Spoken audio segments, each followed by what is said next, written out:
Yo, boy. which college football team has the best route to a championship this That's a year? great question. And you can say you can go by and that means everything. So you can say you can talk about their roster, their schedule, who they play, what players they've picked up in the portal, all of those things you can navigate. But with that being said, which college football team has the best run at a national championship this year? I'm going to keep it a stack. I'm your Mr. College Casual. This is definitely a tough question for me. So I'm not going to pretend that I know everything when it comes to college. I've been paying attention to a lot of the prospects. So I'm just going to ride high and die and just go like, hey, man, you guys better prove me right. I'm going to go Colorado. I don't care. I don't know if it's the right answer, but I'm going to say I really liked a lot of the things that Colorado did last year when it comes down to it, with Shador Sanders playing like an excellent quarterback, despite having an offensive line that wasn't able to really do anything. If they could fix up that offensive line as well as that defensive line and actually make them not only protect Shador, but also get some pressure on the quarterback, that would be huge. Of course, they got all the other star, of course, when it comes to Travis Hunter returning back to the field.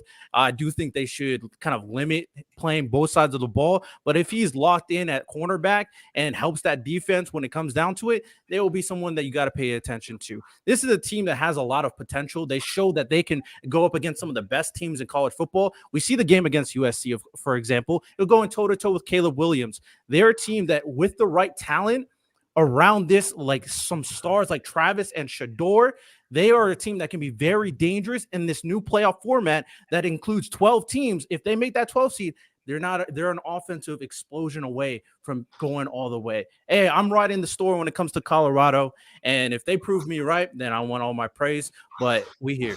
Shout out Colorado. Shout out Dion. Everybody wants to join that team. The team with the best path to a national champion was a team, frankly, that I think was the best team last year, and that's the Georgia Bulldogs. This Georgia team is coming back with the #1 ranked defense, and to add to that, they got the #1 ranked recruiting class. In the offensive end, they're bringing in running back Trevor Etienne from Florida from the transfer portal. We got London Humphreys from Vanderbilt, Kobe Young from Miami. That offense will be fixed. This defense is going to stop every team that it faces. And guess what? With Alabama, no Nick Saban, they ain't going to be the same Alabama. I'm sorry, Bama. They're not going to be that. They're going to have a drop-off, all right? So I think who the teams they're really going to be worried about? Florida will be cool, not one of the better teams.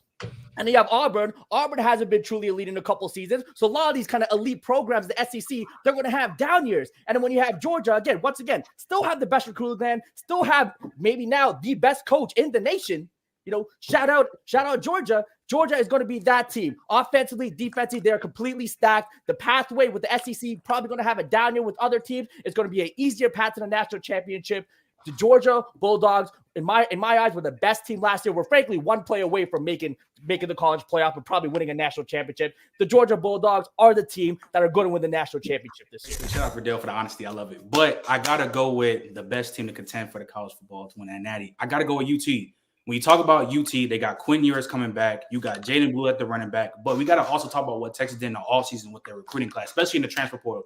Even though A.D. Mitchell and their receivers are gone, you pick up Isaiah Bond and you pick up Matthew Golden, 2 top-tier playmakers, top-tier guys for Quinn Ewers to throw the ball. Tavondre Sweat and Byron Murphy leave. You pick up Trey Moore and from UTSA, who had 15, 16 sacks here. That's going to be a major game changer for Texas. When you look at Texas as a whole with Steve Sarkisian, what he can build with this offense, this can potentially be the best offense in the country. Quinn Ewers returning. You got playmakers around his guys. And Steve Sark is a phenomenal coach. And we've seen what he's done at Alabama. He can put all these guys in place to playmate. They were one game away from being a national championship this coming season. And now they have the roster to do it. And they can, even though their schedule is hard, Texas' schedule is hard because they're in the SEC. They officially now have the roster to match up with every single team in the country. Literally. Point blank period. If I have to go with a team, I got to go with UT. They got the most depth back on the roster, amazing transfer class. I didn't even bring up the recruiting class getting in Colin Simmons, another edge rusher that could be major, huge. He was a 5-star. They pick up Ryan Wingo in the receiver, Kobe Black. Their recruiting class and their transfer portal class, I would agree, is the best recruiting class in the country. I got to go with Texas. They're reloading with these guys.